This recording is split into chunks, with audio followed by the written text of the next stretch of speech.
We're going to move on to the ongoing migrant crisis in Europe. Croatia, the latest country to close its borders. In Hungary, they're building another razor wire fence, trying to stem the flow. And we have reports that Hungarian police are armed with machine guns and they're patrolling the border. Hundreds of refugees trying to enter Slovenia. That's happening there.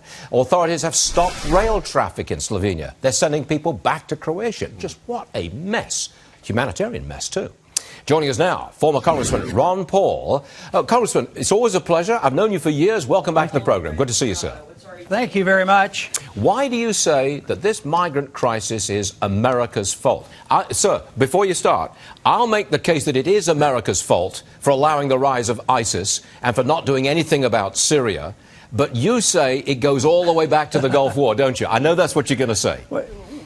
Well, I guess it's a sequence of things. You know, Syria and everything is involved, but the people who don't want to admit that our foreign policy has some responsibility for blowback and the unintended consequences, I think are getting things misplaced. For instance, take a look at where the migrants are coming from. They're coming from Afghanistan, Iraq, and Syria, principally. And those are three countries that we have been working on for years and sometimes decades to try to have regime change. So we destabilize these countries, cause chaos, cause economic problems, and finally the people just immediately want to leave. So the regime change attitude of our government is responsible for much of this mess. Originally, that we has destabilized this migration. I think that's a fair argument, but you fast forward to what, 2010, 2011, and Iraq had been largely pacified, largely peaceful, and President Obama just withdrew all troops. Nobody left behind, gone. That destabilized Iraq. And in Syria, they gassed their own people, crossed the red line, and we did absolutely nothing.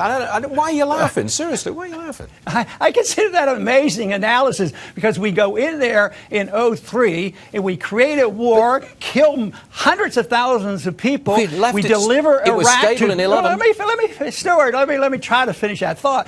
And then we deliver Iraq to Iran, and then the destabilization isn't because we didn't stay. That's the liberal viewpoint. That's Obama's viewpoint. Blame it on Bush because he didn't stay. But I don't believe in that. I blame it on interventionism. Are you calling me a liberal here? Come on, Congressman. I've known you for years. Well, you're supporting Obama's argument. Obama says it was Bush because he didn't stay. The Democrats are arguing that case. Okay, all right.